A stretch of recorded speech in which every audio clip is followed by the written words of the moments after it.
প্রায় 53 বছর আগে স্বাধীনের পরে এই দেশের মানুষের আশা আকাঙ্ক্ষা ছিল এই দেশ পরিচালনা করার জন্য যারা দায়িত্ব কাঁধে নেবে তারাই এই দেশকে অন্ধকার থেকে আলোর পথে নিয়ে আসবে।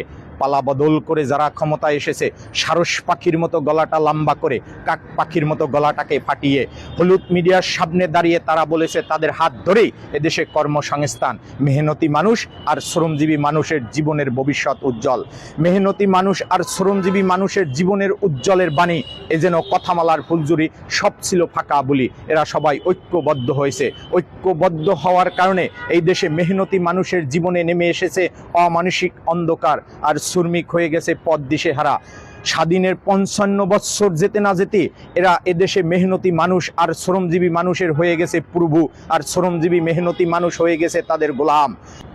লক্ষ লক্ষ শ্রমিক, হাজার হাজার সংগঠন, হাজার পুরুষ, হাজার হাজার হাজি সাহেব থাকা সত্ত্বেও হাতে গোনা কয়েকশো প্রতিভান শিল্পীপতি দুর্নীতি, অত্যাচার, দুঃশাসন, ক্ষমতার দাপট আর অর্থের গরমের সামনে দাঁড়িয়ে কেউ কথা বলতে পারেনি। এই জাতি কাপুরুষত্ব পরাজয় আর গোলামি স্মরণ করাই দেয় এই দেশ অত্যাচার আর জুলুমকারীর জন্য।